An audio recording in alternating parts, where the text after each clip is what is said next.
Thank you for joining me here at 420 Colts Lane. I am your host, Nathan Lowry.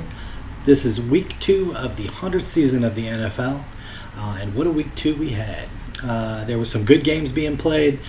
There was also some injuries to some really important players that's definitely going to affect the season. Before I do that, I'm ready to talk some Colts football. This was a very good win for us. Obviously a division win at home in Tennessee to a team who I think is actually very good.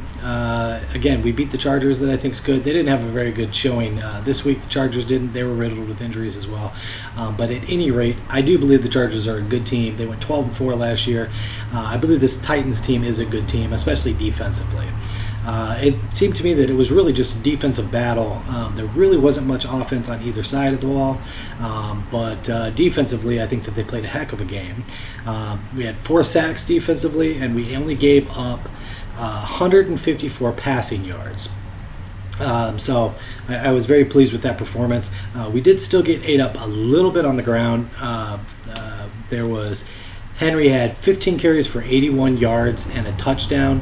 That's still very good numbers. We kept them under 100, which I was happy about that. But overall, you're talking, very little offense, and I was very pleased with that performance.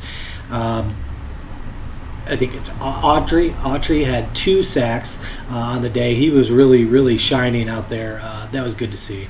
Brissett on our offense, Again, it is a good defense, but I would have liked to seen a little bit more. He's 17-28, 146 yards and 3 touchdowns and an interception, a very, very poor interception. I didn't feel like that interception was one that you could really justify. Sometimes, it goes off somebody's hands, or defense just makes a good play. Maybe your wide receiver is in the wrong spot. It was really a poor decision on his part. He owned up to that. 3 touchdowns is good. 146 yards. Would have liked to see a little bit more, even rushing. And again, I'm not taking anything away from Titans defense. I really would have liked to see a little bit of a better performance. We had Mack with 20 carries for 51 yards. That's 2.5 a carry. That's not good. 2 receptions for 12 yards. So Mack really got stifled. But we did have Jordan Wilkins, 5 carries for 82 yards. So that was actually a pretty good performance.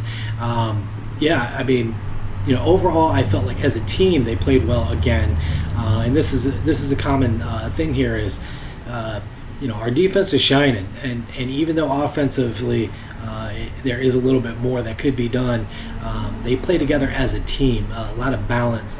Don't make a ton of mistakes. Like I said, Jacoby Brissett did look a little bit rattled in this game at times. I felt like after he threw the interception, he did kind of calm down a little bit and get himself back into the rhythm. But turnovers are going to happen. I'm happy with 3 touchdowns, 1 interception ratio. So I don't know, especially us getting the win there in Tennessee, it was great.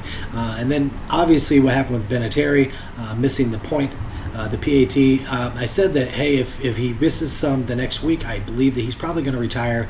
I haven't heard yet that he has retired officially, but I definitely see that coming. I think that he's the type of person that is going to hang it up when he can't perform anymore. A lot of athletes do. At his age, he had a good run. Let's see what else we can get out there. So hopefully that gets addressed. What about Frank Reich? Going for it on 4th and down. I really, really enjoy the philosophy of Frank Reich.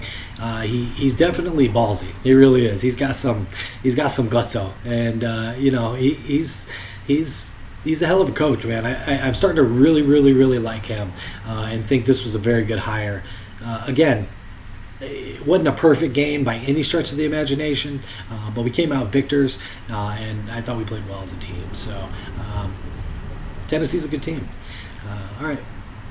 I'm actually going to go on to the next topic here. This is going to be concerns. That's all I'm going to call it, just concerns. I'm not ready to hit the panic button yet, but definitely some concerns here. There's the Saints with Drew Brees. He went out, and Bridgewater is supposed to be a good backup. Him and Jacoby Brissett were really the two that people talked about as being good backups. I remember when he came out and was playing for Minnesota, I thought he looked really good. Then he ended up getting hurt, a knee injury, and he's kind of been a backup since. He did not play well. He did not. So I suppose it's possible that he's going to get his game together, that maybe being thrown into the environment and the situation that he was in, that it was a little bit of a rough game. I mean, you're playing the Rams, so they lost 9-27, and Bridgewater didn't look that great. I'm not going to say panic button yet, because who knows? Maybe he just getting thrown into it, had a rough game, got to get some of that rust off. He hasn't really seen a lot of action.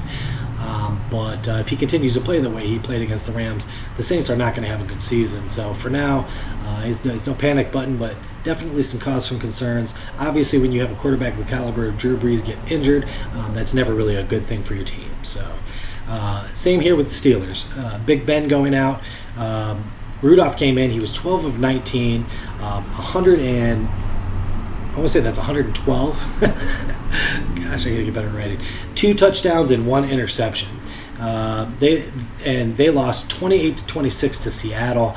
I think Seattle's a pretty good team, so they still held in there. They still held their own. I would say this is probably the lightest of the panics. I know a lot of Steeler fans will probably laugh at that, but Rudolph really didn't play that hard. You know what I mean? Play that bad. He was 12 of 19, 2 touchdowns and an interception. First game in, getting thrown in following Big Ben. So we'll see what happens next week. Rudolph might still be able to play. I definitely think. Obviously it affects them. Same thing as with the Saints. You can't lose a quarterback of that caliber and not be affected on your team. So we'll just have to see how that goes. But Rudolph didn't play terrible. Panthers and Cam Newton. So Cam Newton was injured last year. He had a shoulder injury in the offseason, and he's definitely not fully healthy. And you got to be careful when you're out there with him. They threw it 51 times. He was 25 of 51. Now, 333 yards. That's not bad. That's good yardage. But for 51 attempts at that much yardage, I don't know why they threw the ball so much. I don't understand it. I guess I did look at the running numbers, and McCaffrey didn't really get much going. I don't remember what the exact numbers were. I think it was like 12 runs for like 32 yards or something like that. And this is against Tampa Bay. Now, it's possible that I am underselling Tampa Bay, but I would never throw them in this is a great team category for sure. So maybe they're better than I'm giving them credit for.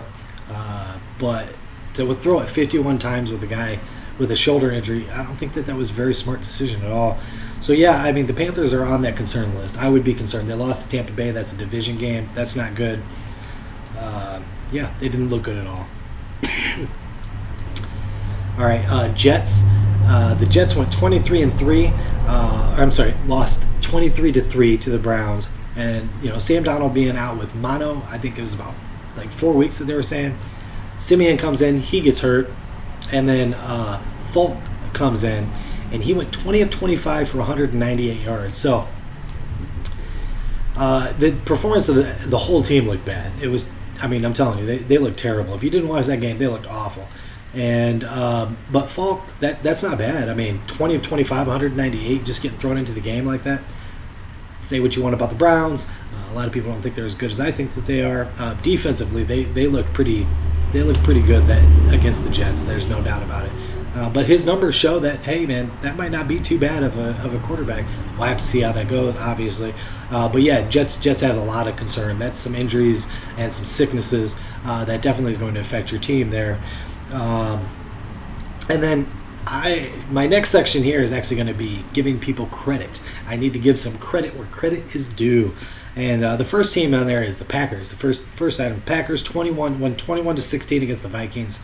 Rodgers was 22 of 34 for 209 yards and 2 touchdowns. I do think that he has taken a step back. He's played the Bears and he's played the Vikings. I think both are very good defenses. So 209 yards, I'll give him a little bit of a pass because I do think that this is a pretty good team over here in the Vikings, defensively at least. Offensively, they don't look like they have any faith in Kirk Cousins at all, and when he played, he had terrible numbers. But the Packers definitely look better than I thought that they were going to look. I picked them to be last in that division, and I'm definitely wrong there. They got 2 division wins already. So yeah, credit to the Packers and Aaron Rodgers and that defense especially, just playing well. So got to give credit there. Credit to Lamar Jackson. He was 24 of 37 for 272 yards and 2 touchdowns. I finally really got to sit down and watch him play. I've seen bits and pieces of a lot of his games, but just sit down and watch like almost every single play. I have not really been giving him enough credit either, so I got to give credit where credit is due. He definitely can throw the ball. He's a good quarterback and a dual threat. I mean, watching him run against the Cardinals was crazy. He looked like a running back doing it, and man, I think he is a dual threat, and I do think that he is very good with his arm and better than I was giving him credit for sure. So I want to make sure I give the credit where credit was due. On that same topic, I want to give credit to the Cardinals. They lost 17-23, but were in that game the entire time. Murray, he went 25 of 40 for 349 yards. Now, he's a little guy, and watching this rookie go out there and do that, man, that was he looked good. I mean, the Ravens is not a bad defense at all, and he kept them in this game. Now, he didn't throw any touchdowns. That's definitely got to be improved upon, but 350 yards against the Ravens defense, 25 of 40, that's still above 50, and that's a tough defense for a rookie. I just want to give credit to them. Yeah, they didn't win the game, but I think that they hung in there against a team, and I watched it, and I wanted to see the Baltimore Ravens play a team that wasn't a bottom tier team. And I said, well, they got the Cardinals next, but I didn't feel like the Cardinals looked like a bottom tier team. They didn't. They played higher than that level. So I did get to see some of Baltimore and what they could do against a better team because they did play well. Whether that continues or not, they definitely played well on that day. So that was credit to the Cardinals. And then also credit to the 49ers. 41-17 against the Bengals. I'm not really that high on the Bengals. They did play very well last week, and I did think that they were going to go in there and beat the 49ers, but they did not. So, 41-17. I think the 49ers put some numbers up that I didn't expect, and really Jimmy Garoppolo played a lot better than I thought. So, again, we'll have to continue to see, but I definitely wanted to give credit where credit was due. I was not giving him enough credit as a quarterback and them enough credit as a team to be able to drop 41 on them like that. So, all right. Well, I am my total for predictions is 18-12-1 now. I did pretty much exactly the same as I did last week, except for minus the tie. So, It was a fun week. All of those injuries are going to be interesting to see how those affect the team and the landscape of the NFL. But I'm very happy with our win as the Colts, and it'll be great to see. I looked at our schedule. I feel like there are some winnable games, especially with us being able to beat Tennessee there. When they come to us, I feel better about being able to beat them as well. The Jaguars at this point, I feel better about beating a couple times. Houston is still going to be some competition, and don't get me wrong, I think Tennessee will still be competition when they come into our house, but I do feel much better about our possibilities of being able to get some wins in our division even. So thank you for giving me a watch. If you like my content, give me a like, give me a subscribe, comment below. How do you think that these injuries are going to affect things going forward, and were you happy with the Colts victory? I certainly was. Thanks for giving me a watch. I'll see you next time.